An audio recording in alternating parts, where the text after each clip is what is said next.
Yeah, it's um 1 minute past. I think we can start and people can keep joining. But thank you so much for taking the time to attend the webinar on South Korea clean energy procurement.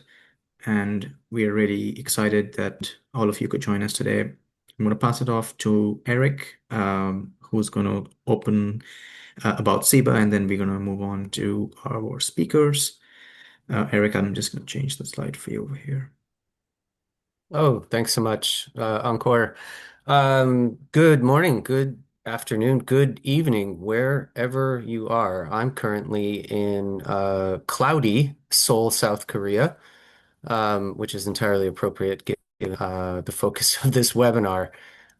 Happy to say that the holiday spirit is very much alive and well here in Seoul. Hope it is wherever you all are as well. I'm Eric Gibbs. I lead global programs at SIBA. If you don't know SIBA, we are a trade association based in the US. We have about 350 members with a market capitalization of around $38 billion. Our mission is to drive the decarbonization of power sectors around the world. And the way that we do that is through education and training. So education and training is part of SIBA's DNA. We've been doing it ever since we were REBA. So educating buyers on clean energy procurement mechanisms, how to develop and implement their strategies around clean energy procurement in countries around the world. We engage deeply in the policy realm. That's both at the national and subnational level in the United States, and we are doing a lot of that in the APAC region as well. And we are trying to expand markets for clean energy and try to make it easier for buyers to procure clean energy. So that's a little bit about SIBA and what we do. This is the last in a five-part webinar series that we've done on clean energy procurement in priority markets in APAC. Um, and very pleased to have our colleagues from CnerG and the Lantau group who know a great deal about the ins and outs of clean energy procurement here in South Korea. For those of you who follow or are involved in the clean energy market in South Korea, it has been a challenge. It is neither cheap nor easy to procure clean energy here in South Korea, but very positive winds of change that I'm experiencing here this week. There's a much greater ambition around clean energy, and a lot of the conversation is focused on supply. But I think, as we all know and understand, it's corporate voluntary procurement that is really going to be underpin project financing and development. So I think this webinar is very timely, and I'm really looking forward to learning a lot from our speakers. Thank you very much.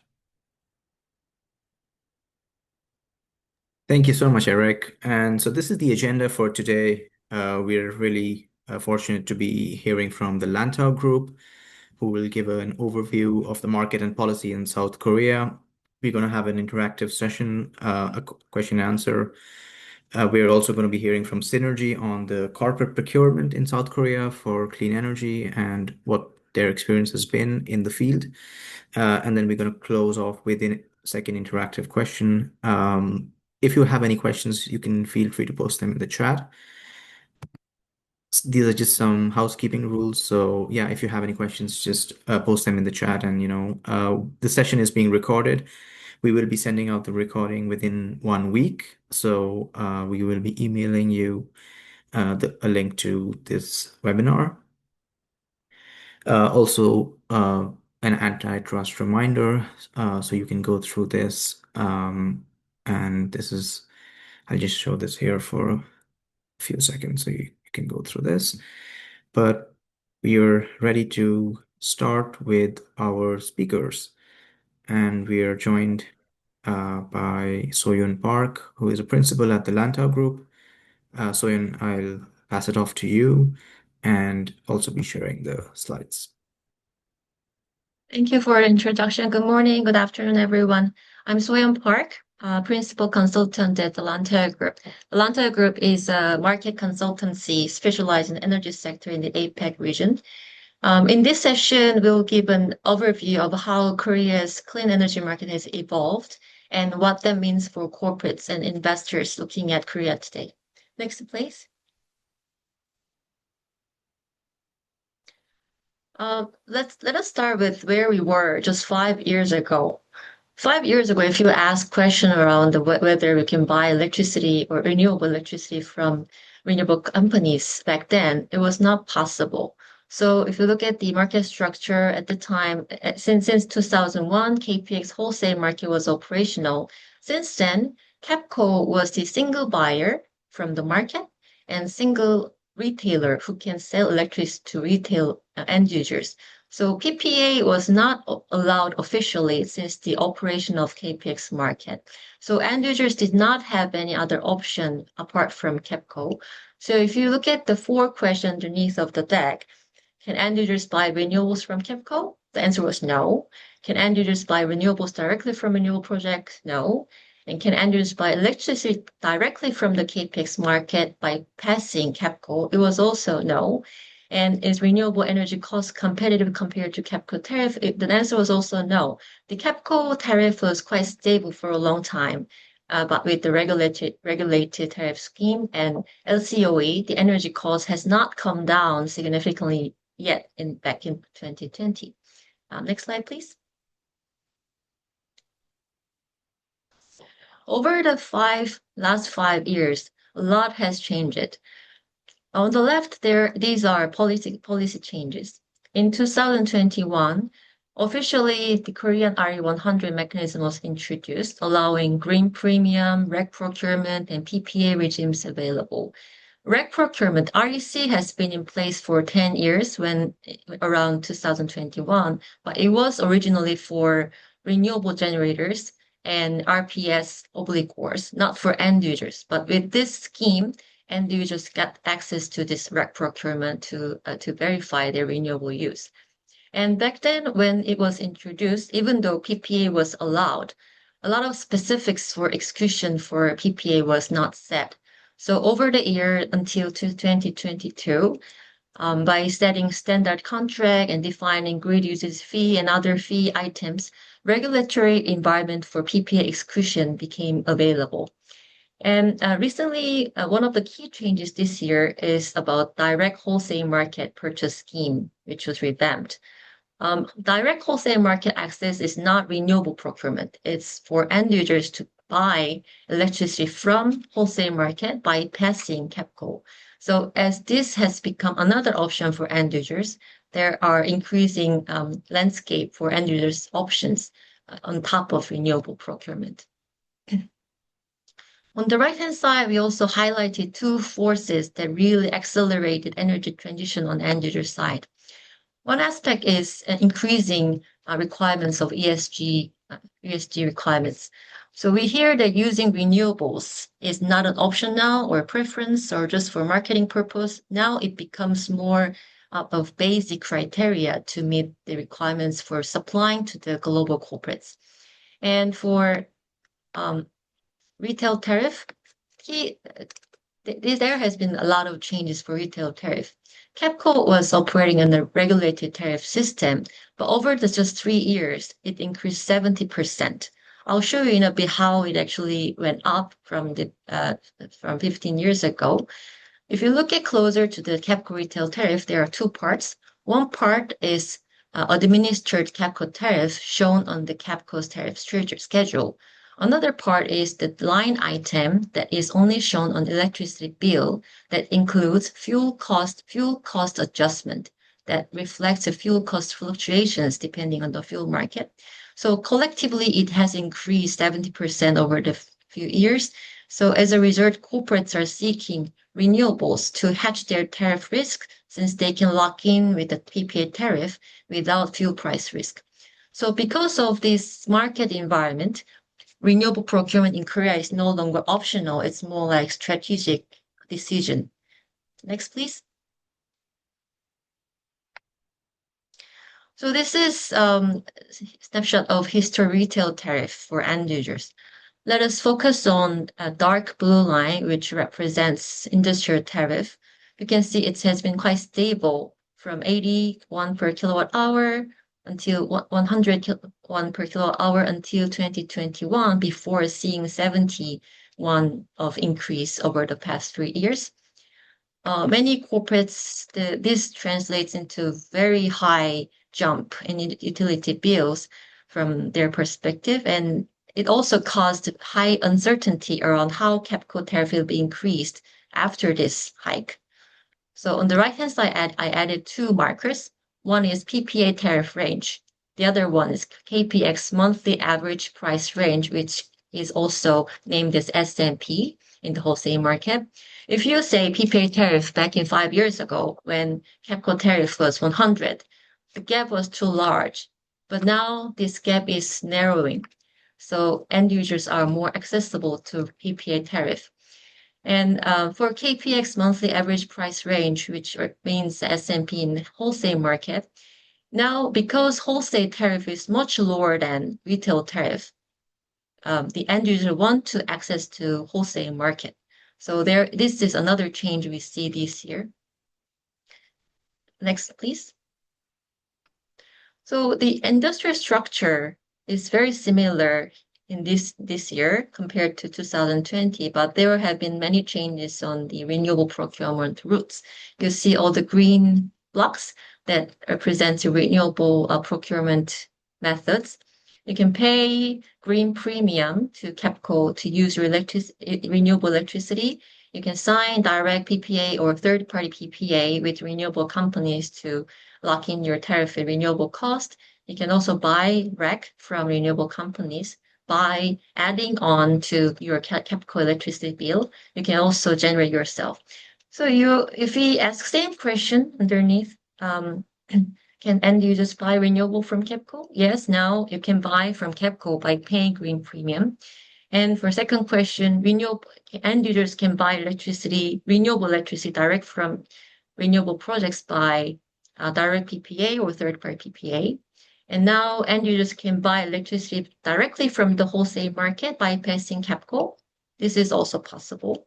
And renewable energy is becoming cost competitive compared to KEPCO's tariffs, not only because renewable costs coming down, but also because of KEPCO tariff rising with the international fuel prices. Next, please. So a key question we get asked these days is whether KEPCO will raise tariff more. So there are many reasons that KEPCO can raise their tariff because of currently weak financials, and also there is a lot of need for grid investment with renewable penetration. As you know, KEPCO is a sole operator of transmission and distribution network, so there are a lot of need for this investment. However, we think that because of this recent very sharp hike in this tariff, the additional very sharp increase in tariff will face strong resistance from the industry. And also we started seeing losing end users, because end users are now comparing different options, KEPCO tariff and direct access to wholesale market and PPA options. They're comparing cost. If increasing KEPCO tariff make this competitive landscape very different, KEPCO will face the risk of losing end user base quite significantly. So we think that KEPCO is very cautious about this increasing tariff because not to lose their customer base. So this is our current opinion about KEPCO tariff increase. Next, please. And in the meantime, there are a lot of ongoing efforts to reduce barriers to Korean RE100 scheme participation. Green premium, initially when it was introduced, it did not show particular project matched to your green premium payment. But now the scheme has changed to show which plant is actually providing renewable to your corporation. So the regulation has changed it. For direct PPA, there was limited option for settlement, and now equalized settlement will be introduced for direct PPA, similar to indirect PPA, the third-party PPA, so that the clients, end users have more option for settlement option. And the threshold for participating PPA has been lowered from 1 megawatt to 300 kilowatt. That also allows some smaller companies can access to this PPA regime. And rec procurement, usually end users can access to rec spot market and PPA, but there is now additional route for PPA contracting because of new type of contracting being available.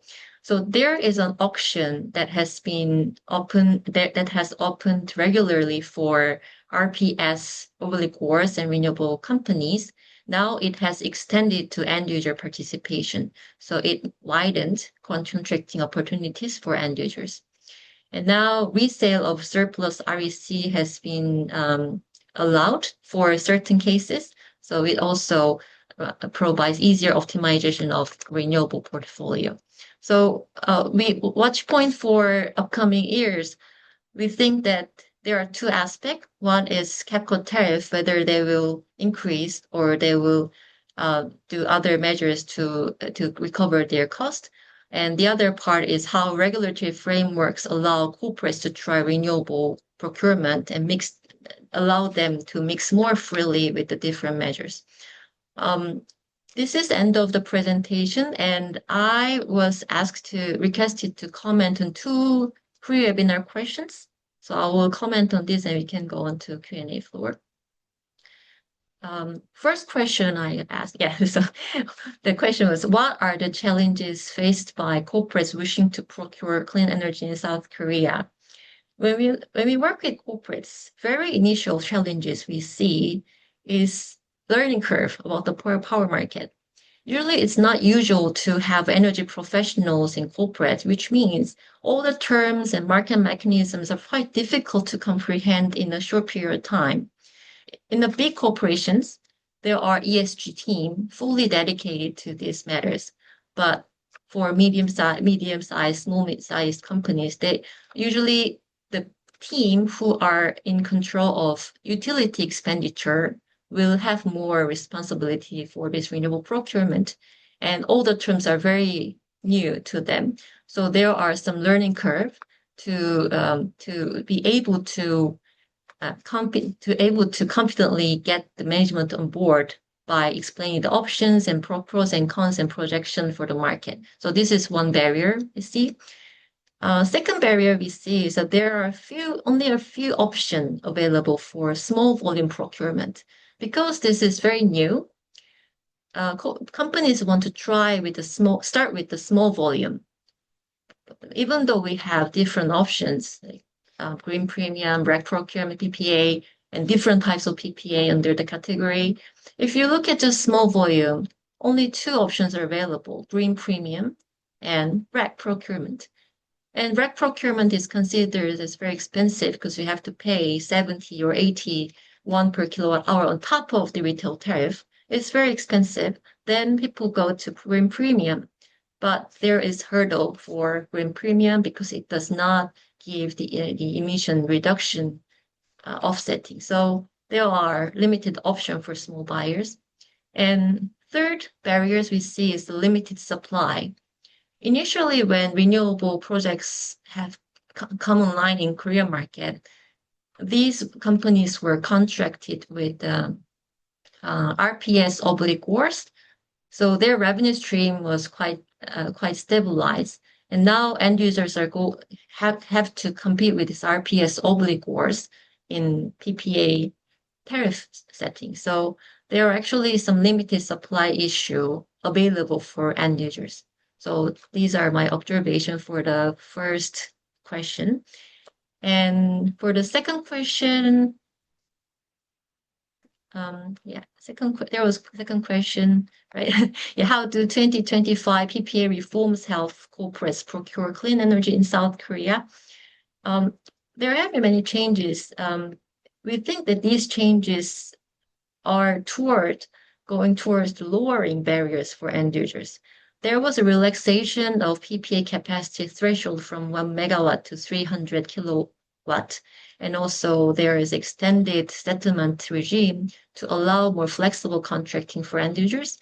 And there is ongoing discussion around the separate capital tariff available for PPA.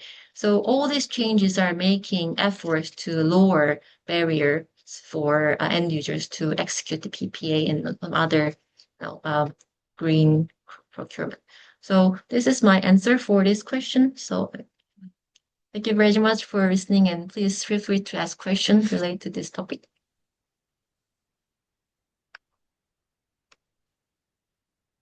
Yeah, if anyone has any questions, you can please post them in the chat or unmute yourselves and ask.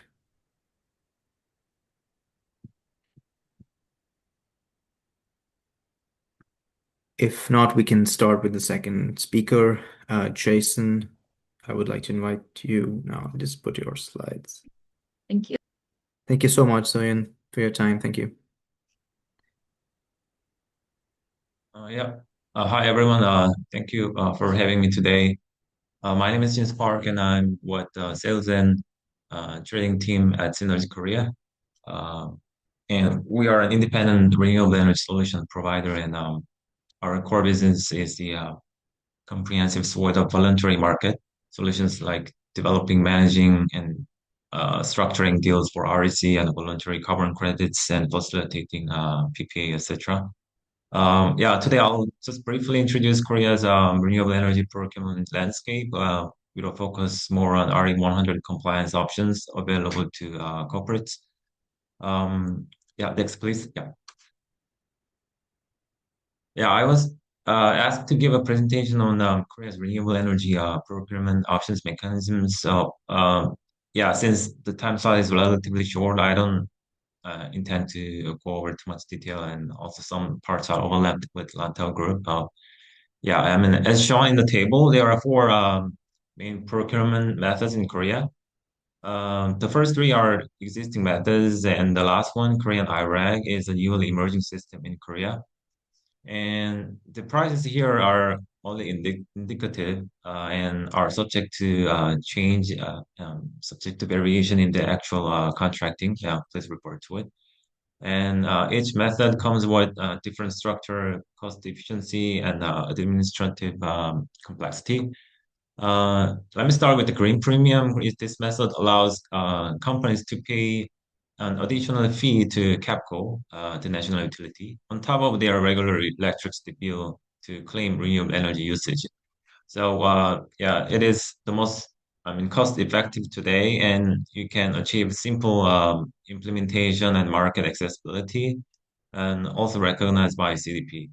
But it has concerns over greenwashing and lack of transparency in how the premium contributes to renewable energy development in the real world. So I would say this works well for early stage RE100 adapters in need of like rapid compliance. Yeah. So and the next thing is REC purchase. So this is available on a spot basis, and the most widely used RE100 method in Korea. And it is accounted toward greenhouse gas reductions as well. But on the other hand, REC price in Korea is relatively very high compared to other Asia companies due to limited supply. And price volatility and insufficient issuance volumes are the issues. And so corporate demand is increasing, but supply remains structurally challenged in the market, actually. So, and the last PPA and allows corporations to replace a portion of their electricity supply with a long-term renewable contracts at fixed pricing. So it gives you cost savings in the long run as industrial electricity prices continue to rise, and it has strong emission reduction credibility. And on the other hand, it has contractual complexity, as you all know, and also has issues with grid connection or site constraints or optimization challenges in matching consumption and generation. So it comes with lots of additional costs like wheeling cost or adjustment charge or like transaction fee. These are all the variable costs, so it gives you some of our problems in terms of price expectations in the long run. So while PPA are the most robust RE100 method, but practical limitations exist in Korea, so it has slowed down adoptions to date, I guess. Oh, and the last one is Korean IRAG. So Korea operates REC system, often called KRAG, and it also adopted this Korean IRAG system recently.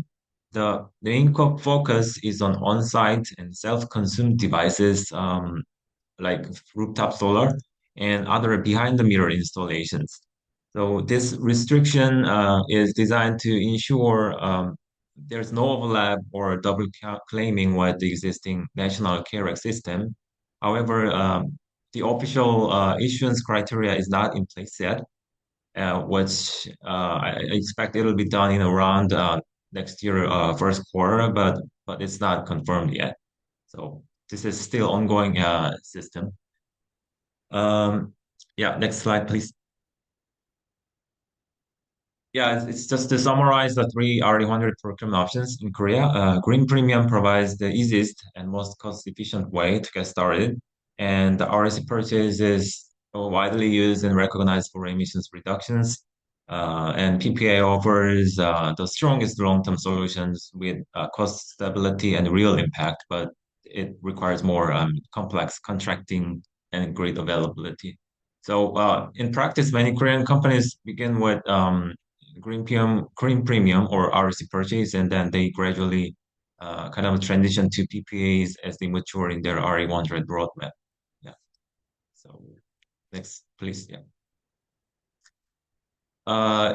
Yeah, this is yeah, PPA problems and solutions. I wanted to talk about the challenges in especially in terms of the PPA side in Korea.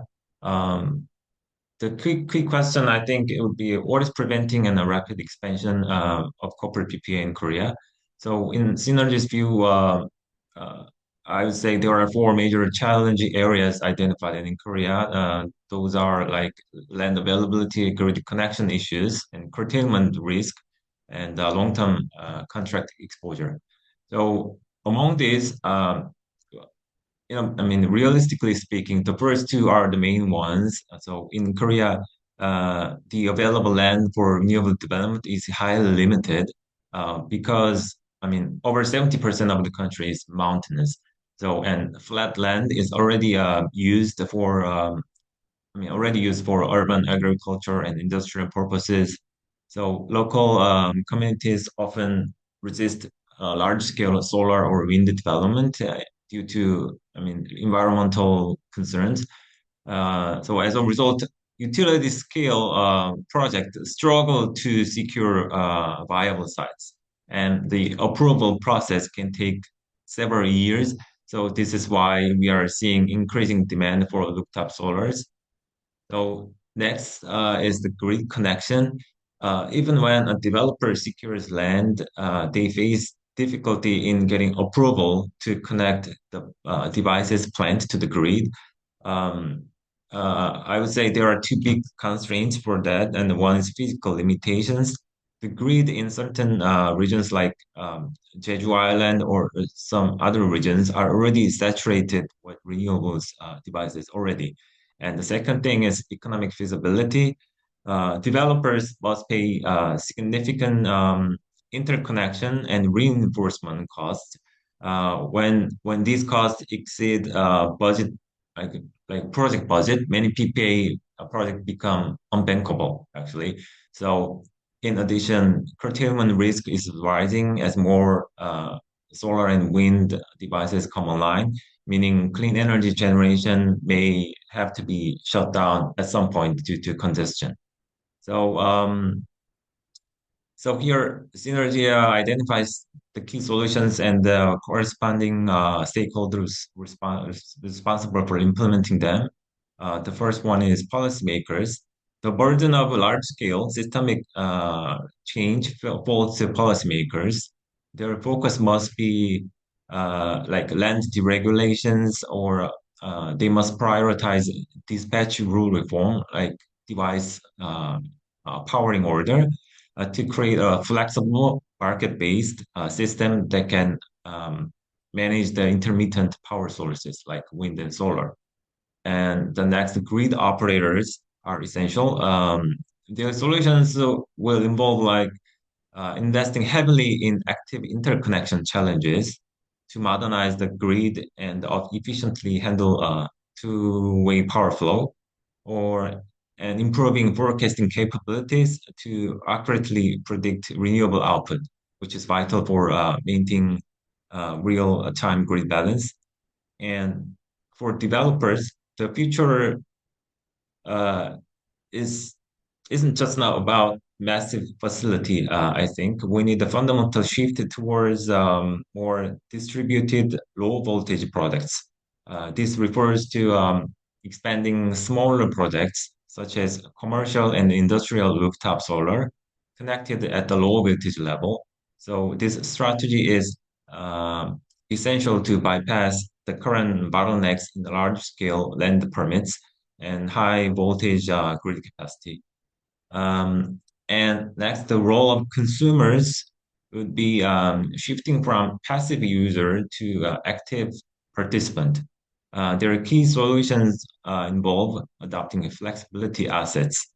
This means integrating large-scale, BESS, battery energy storage system, or embracing large utility-scale storage like pumped hydro, or they can also think about pioneering technologies like power to X, such as creating hydrogen or synthetic fuels from surplus renewable electricity.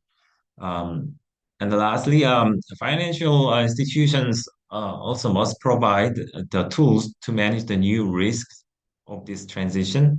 Their critical role can be developing sophisticated hedging products to stabilize volatile power prices, to offer specialized PPA risk insurance products that can cover unique regulatory and counterparty risks in the long run. So uh, the message here is that to scale renewables and meet RE100 demand, policy support market enablement must progress together, we think. So just to summarize, Korea has multiple procurement options and aligned with RE100, but still it has trade-offs in cost and credibility and feasibility. So PPA will become increasingly important.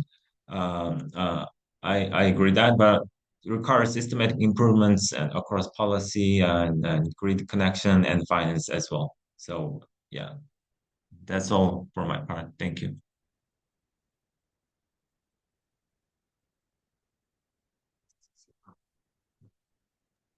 Thank you so much, Jason. And we just have a question over here on, how do the 2025 PPA reforms help corporates procure clean energy in South Korea? Yeah. In 2025, Korea PPA regulatory changes well were happened, and several regulatory adjustments and policy shifts occurred or were proposed in Korea. The main factors that were reflected, like increased supply options, so meaning in removing minimum capacity requirements. So it allows smaller renewable energy generators to participate in the PPA market. So this significantly expands the pool of available projects, um, essentially making it easier for mid and medium-sized companies to find a suitable PPA contract.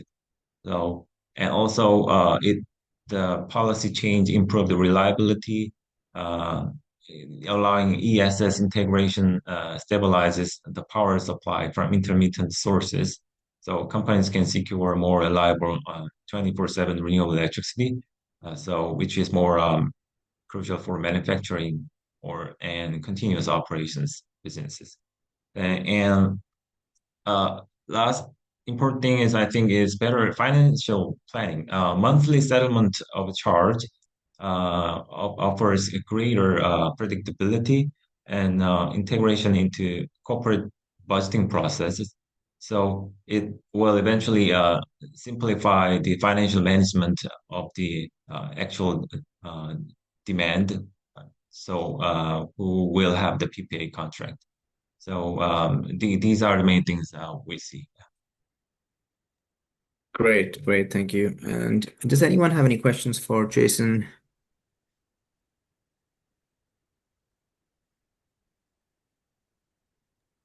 Sorry, I just dropped one in the chat. Eric, okay. This could be for both Jason and Soyeon.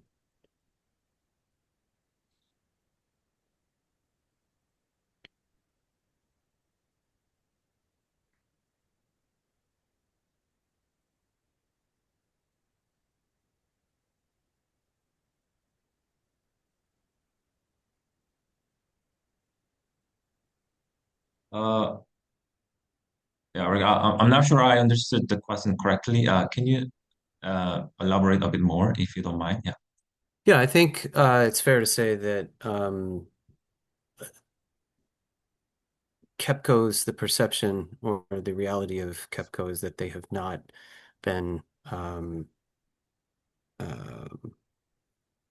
they have not really tried to facilitate corporate clean energy procurement. We know that the mechanisms that exist are lacking, and we know that there are alternatives, like the establishment of utility green tariffs, like proper, well-designed utility green tariffs, which would obviously involve KEPCO since they're sort of the monopoly provider. And then establishing a much more robust, fluid market where PPAs can be transacted, and that doesn't really exist.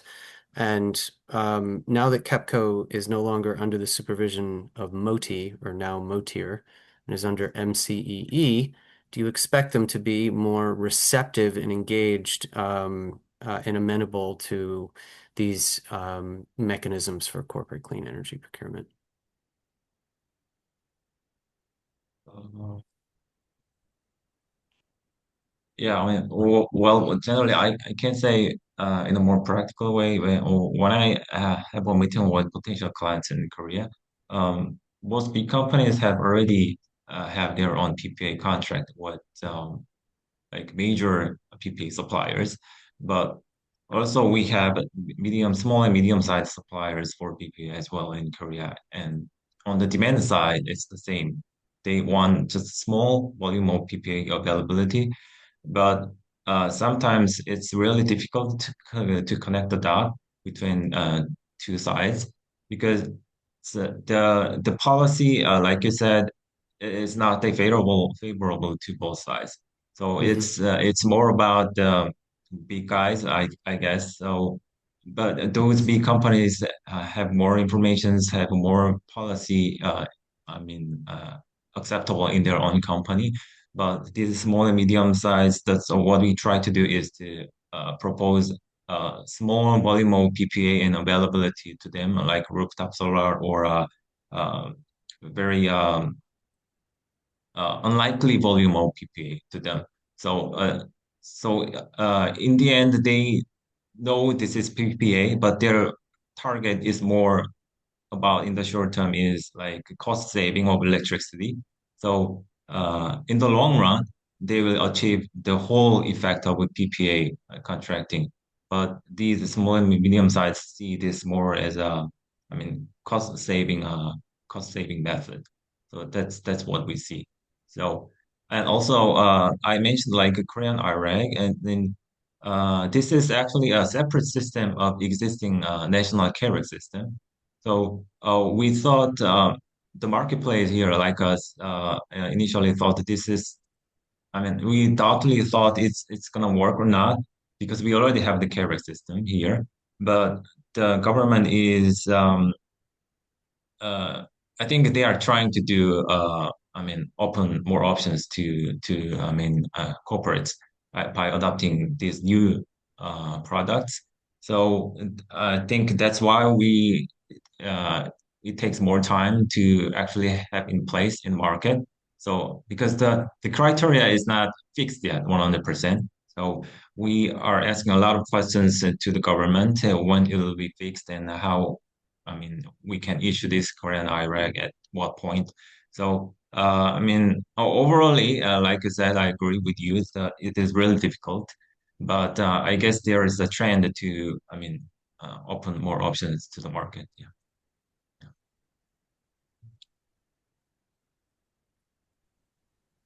Yeah, and we have some more questions from Jason.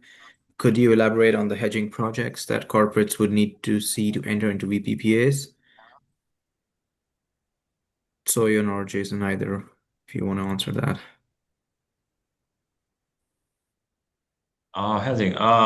Well, frankly speaking, I'm not an expert about hedging for the BPPA, but as far as I know, there is very limited options for hedging projects because it's if you know that the PPA has accounting issues as well in Korea. I'm not sure about the other countries like US, but in Korea, this is perceived as kind of a derivative of products. So it will come along with accounting issues. So few companies that are willing to try to have hedging products, and those few companies also had a lot of legal review with the big law firms or the accounting firms. I'd say this is not really easy. I mean, if you're really looking into hedging projects in terms of BPA, but that's what I know.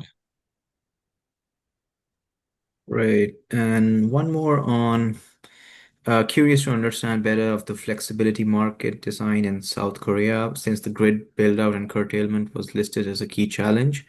So is the government developing fair pricing and compensation mechanisms for flexibility?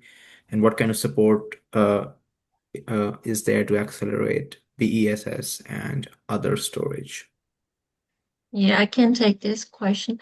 Um, Yes, the KPX, the market operator, they are developing these mechanisms quite actively, continuously. So currently, if you look at the there are mainland side and then Jeju Island, they are connected. So ancillary services market has been already introduced in the Jeju Island. And then this was originally planned to be expanded to the mainland this year, but it is currently being postponed because of some details to be fixed to apply to nationally. And for curtailment side, in this Jeju Island, when they launched this ancillary services market, they also introduced renewable bidding scheme. So in Jeju Island, with certain criteria, renewable projects are bidding with negative prices. So before this introduction, renewable projects were curtailed administratively. So KPX instructs certain region to be curtailed first, and then the other region to be curtailed next, so like this before this introduction. Now, curtailment is shifted to dispatch depending on the price. So this was also planned to be introduced this year, but is also currently being postponed.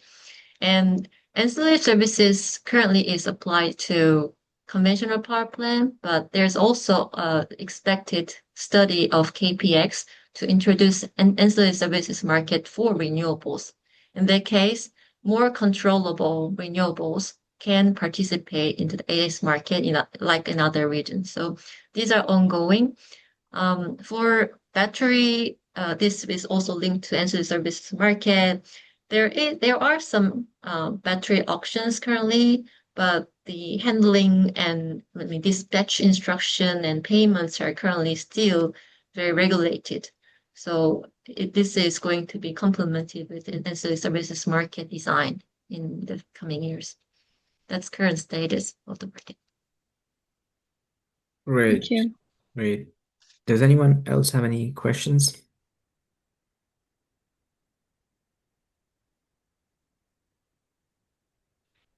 If not, I can pass it back to Eric. Eric, if you want to give a few words. Yeah, first of all, would like to thank Jason and Soyeon for sharing your knowledge and insights with all of us.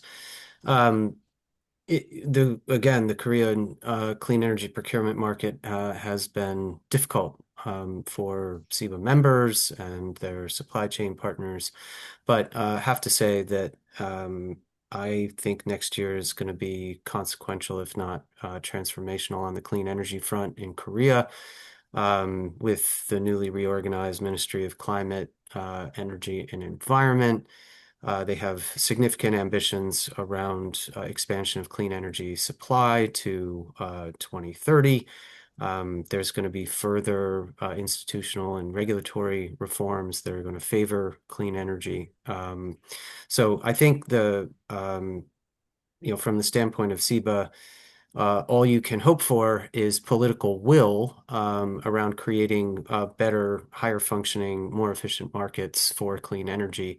And I think that is a possibility now here in South Korea. So I'm optimistic sitting here in Seoul on this Thursday morning, and we are going to do everything we can to try to further progress on corporate voluntary procurement here in South Korea. Thanks, everybody.